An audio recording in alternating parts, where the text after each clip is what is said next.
یہی کی بات کر رہا ہوں دھلیان کی. یہی دھلیان قریب میں میرے خیال سے 24 تاریخ کو 8 تاریخ کو پروگرام تھا. ہم پہنچے وہاں پہ تو پتا ہو دھلیان والے نے کیا کہا, اس کمیٹی والے نے کہ مولانا صاحب یہاں کے کچھ لوگ ہیں ہمارے RSS کے بھائی, ان کا کیا کہنا ہے, ان کا یہ کہنا ہے کہ تم جتنے بھی لوگ ہو نا یہ جلسہ کرنے والے, تم میر جعفر کی اولاد ہو, میر صادق کی اولاد. یہ اسپشٹ ان کا جملہ تھا. ہم نے کہا کہ اچھا بھائی, یہ اسپشٹ ان کا جملہ یہی تھا. بولا ہاں وہ آئیں گے جلسے میں, اور ہم کو جب ہم پہنچے تو ہم کو پرچے میں لکھ کر دیا کہ میر جعفر اور میر صادق کی اولاد تم سب ہو یہاں پر جتنے بھی ہو. ہم نے کہا کہ چلیے سوال تو اچھا ہے, بولنے کا ہم کو موقع مل گیا. ہم نے کہا چلو بھائی ٹائم ذرا مناسب سا دینا. گئے اسٹیج پہ, پرچہ میرے سامنے تھا. میں نے کہا کہ اس میں سوال لکھا ہوا ہے. خطبہ پڑھنے کے بعد قرآن کریم کی آیت تلاوت کی, اس کے بعد ہم نے بات شروع کی. ہم نے کہا کہ یہاں پر کرسی پر کچھ بیٹھے ہوئے ہمارے RSS کے بھائی, تو ان RSS کے بھائیوں نے سوال کیا ہے کہ یہ مسلمان خصوصاً اس جلسہ کمیٹی کے لوگ میر جعفر میر صادق کی اولاد, میر جعفر کی اولاد, میر صادق کی اولاد. تو آپ میں سے ہر کسی کو تعجب ہوگا کہ میر صادق اور میر جعفر دونوں مسلمان ہیں, تو یہ یہاں کے لوگ کیوں کہہ رہے ہیں کہ یہ میر جعفر میر صادق کی اولاد ہے؟ ذرا آپ کو سمجھنا ہوگا اس بات کو. تو ہم نے تاریخ شروع کی بتانی. ہم نے کہا کہ بھائیو آپ لوگ شروع سے لے کر آخر تک یہی رہیں گے جب تک میں یہ اتہاس آپ کو نہیں بتا دیتا, جب تک آپ کے سوال کا جواب نہیں بتا دیتا تو آپ لوگوں کو اٹھ کر نہیں جانا ہوگا. انہوں نے شپث لیا, بیٹھے رہے کہ مولانا ٹھیک ہم سنتے رہیں گے. ہم نے یہ بات ان سے کہی کہ بتاؤ میر جعفر آپ کے نواب سراج الدولہ کے اندر ایک کمی تھی. وہ راتوں کے اندر بہت دیر تک جاگتے تھے اور دن میں 12 بجے تک سوتے تھے. میر جعفر کا نواب سراج الدولہ آپ کے مرشد آباد کے علاقے کا مرشد آباد کے اندر ہی ان کا ہیڈ کوارٹر تھا. 1757 میں میر جعفر انگریز سے مقابلہ کیا تھا. میر جعفر کا پرسنل اسسٹنٹ یہ نواب سراج الدولہ کا پرسنل اسسٹنٹ کا نام میر جعفر تھا. نواب سراج الدولہ نواب تھے, راجہ تھے ان کے, بلکہ آپ کا یہ وزیر اعلیٰ, ان کے پرسنل اسسٹنٹ, ان کے وزیر داخلہ, ان کے ہوم منسٹر, وزیر خارجہ, سب کچھ وزیر یہی میر جعفر ہی تھے. سارا کام یہی سنبھالتے تھے. لیکن انگریز نے دیکھا کہ میں بنگال کی اس دھرتی پر قبضہ نہیں کر پاؤں گا. پتہ ہے کیا غلطی ہوئی تھی اس دیش میں؟ انگریز کو بادشاہ جہانگیر صاحب کے پاس ان کے سر میں بہت درد ہوتے تھے. انگریز جب آیا ان کے سر میں درد ہوا تو یہ دوائی سے, جڑی بوٹی سے ان کو تسلی نہیں ملتی تھی. تو انہوں نے کہا کہ مجھے فوراً انسٹنٹلی اثر کرنے والی دوائی چاہیے. تو انگریز لوگ آئے ہوئے تھے تاجر بن کر کہ مہودے بادشاہ جہانگیر صاحب ہمیں آپ کچھ نہ کچھ زمین دیجئے, ہم تجارت کرنا چاہتے ہیں. انہوں نے کہا کہ ٹھیک ہے, ہمارے سر میں درد ہے, اس درد کو ختم کرنے کے لیے فوراً کوئی نسخہ ہے تمہارے پاس؟ انہوں نے کہا کہ بالکل ہمارے پاس ہے. فوراً انہوں نے گولی ایک ٹیبلٹ ان کو دیا. بادشاہ صاحب کو ٹیبلٹ کھاتے ہی وہ صحیح ہو گئے. تو جہانگیر بادشاہ نے کہا کہ جاؤ بنگال کے ایریا میں تم اپنا تجارت شروع کر دو. تو یہاں پر سراج الدولہ نے آئے, ان کی نسل آئی تو سراج الدولہ کھڑے ہو گئے ان کے سامنے پتھر بن کر. تو انگریز نے دیکھا کہ سراج الدولہ ہم لوگوں کے سامنے جھکنے والا نہیں ہے. یہ اتہاس بتا رہا ہوں میں, اتہاس اس لیے اپنے تقریروں میں بولتا ہوں. اگر جس قوم کی اتہاس نہیں وہ قوم زندہ نہیں رہ سکتی ہے. آپ کی اتہاس پوری دنیا کے اندر ایسی ہے کہ آج تک اتنا پوتر, اتنا اسٹرانگ قوم آج تک دنیا کے اندر پیدا نہیں ہوئی. اس لیے میں آپ کے سامنے اتہاس کو رکھتا ہوں. قرآن و حدیث کی بات ضروری ہے, نماز کے فرائض کی بات بھی ضروری ہے, لیکن جب آپ زندہ رہیں گے تو نماز پڑھیں گے. جب آپ کے مدرسے زندہ رکھے جائیں گے تو آپ نماز نماز کے بارے میں جانیں گے۔ آپ کے مدرسوں میں تانے کی بات لگائی کہ 620 مدرسے بند کر دیے گئے، اتر پردیش میں مدرسوں کی چھان بین شروع ہو گئی۔ کیا اتہاس ہے مدرسوں کا، کیا اتہاس ہے علماء کرام کا، میں تقریباً ہر جلسوں کے اندر بیان کرتا ہوں تاکہ ان غداروں کے کانوں میں پہنچے، ان کو شرم ہو، ان کو یہ شرم آئے ان کو کہ بھائی ہم ان مدرسوں کو بند نہیں کرنا چاہیے، بلکہ ان مدرسوں کی ایک اتہاس، ایک تاریخ رہی۔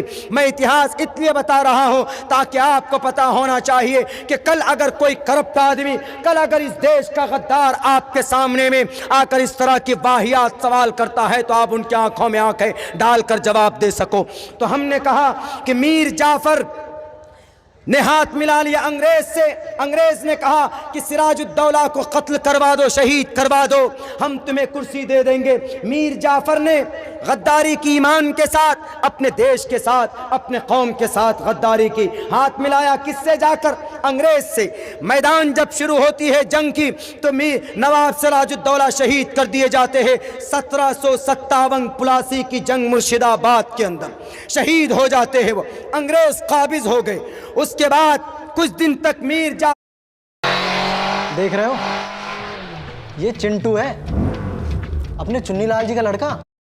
جعفر رہا کرسی پر، لیکن اللہ نے ایسی بیماری دی کہ کرسی چھوڑ کر مجبور ہونا پڑا، بھاگنا پڑا اپنے گاؤں سے۔ یہ تھا میر جعفر جس نے غداری کی تھی۔ میر جعفر کی جب برائی میں نے شروع کی تو وہ لوگ جو کرسی پر بیٹھے ہوئے تھے، سوال کرنے والے بھائی، وہ ہنس رہے تھے کہ دیکھو مولانا اپنے ہی مسلمان بھائی کی برائی کر رہا ہے، یعنی ہمارا سوال صحیح ہے، دیکھو۔ وہ خوش ہو رہے تھے۔ اس کے بعد ایک اور نام تھا میر صادق کا۔ میر صادق کون ہے؟ ٹیپو سلطان 1799 میسور شری رنگا پٹنم۔ اس وقت انگریز نے کہا کہ سلطان، ٹیپو سلطان، ہم تم کو جو چاہے دینے کے لیے تیار، تم کو عورت چاہیے لو، عرب میں تمہیں یورپ کنٹریز کی خوبصورت عورتیں تمہیں دے دیتا ہوں، لیکن تم ہمیں اپنی زمین دے دو، ہم سے ہاتھ ملا لو۔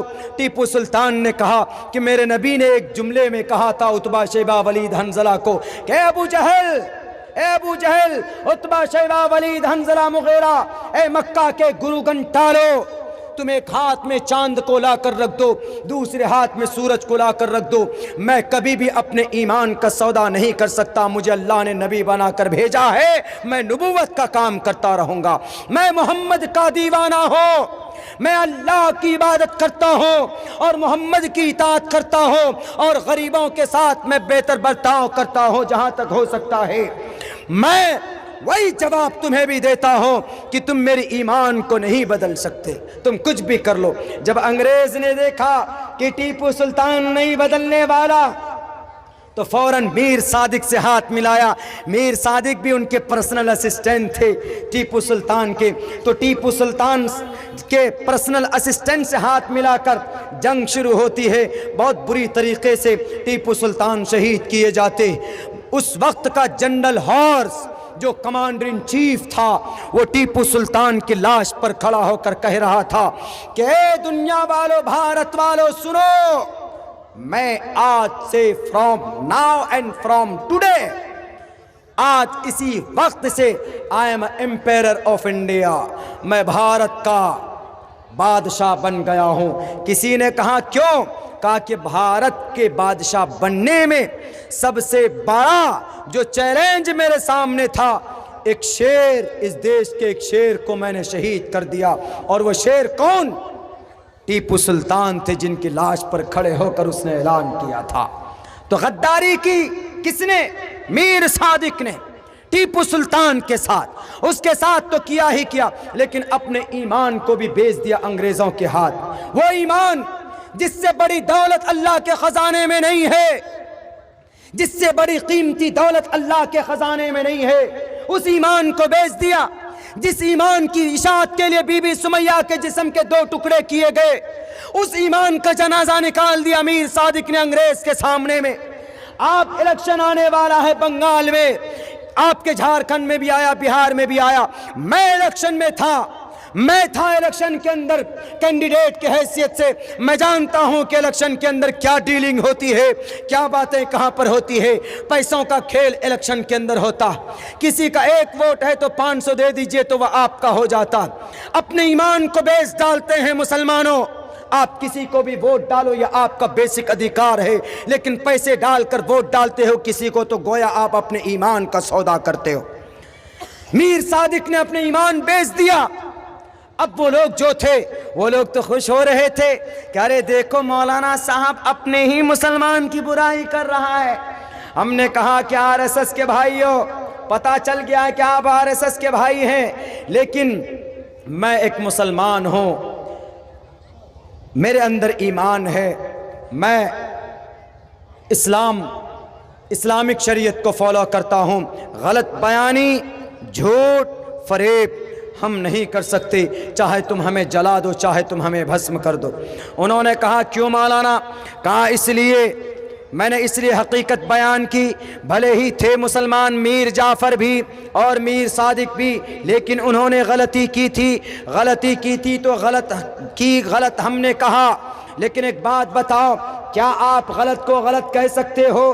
آپ بتا سکتے ہو غلط کو غلط؟ اور ہمارا تعلق میر جعفر سے، میر صادق سے نہیں ہو سکتا۔ ہمارا تعلق ہم اولاد حضرت آدم کی ہے، اور دیوانے اور شریعت کو ماننے والے قرآن کے ہیں، شریعت کے ہیں، شریعت کے متوالے ہیں، قرآن کے ہم لوگ فالو کرنے والے ہیں۔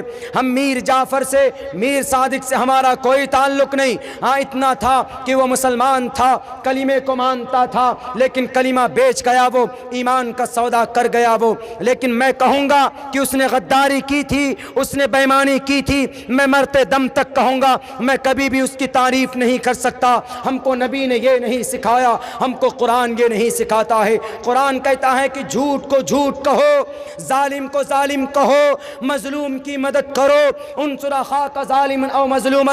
ہمارے پرائم منسٹر صاحب اگر سٹیزن امینڈمنٹ ایکٹ کے ذریعے سے مسلمانوں کو پریشان کریں گے تو ہم کہیں گے کہ پرائم منسٹر صاحب آرٹیکل 14 کہتا ہے ایکوالٹی بیفور لا اور the equal protection of the laws with in the territory of India. Bharat کے سمویدھان نے جب ہندو کو، مسلمانوں کو، کرسچن کو، جین کو، بودھ کو ایک سمان کی نظر سے دیکھا ہے تو آپ کیوں بھید بھاؤ کر رہے ہیں؟ میں کہوں گا ہماری شریعت یہ اجازت دیتی ہے، اور پھر بھارت کا سمویدھان بھی ہمیں اجازت دیتا ہے۔ ہم نے کہا کہ بہت خوش ہو رہے ہو نا کہ میر جعفر، میر صادق کی برائی ہو رہی ہے، تو ہم نے کہا کہ میں مسلمان ہوں، ایک سچے مسلمان کی پہچان ہوتی ہے سچ کو سچ بولنا۔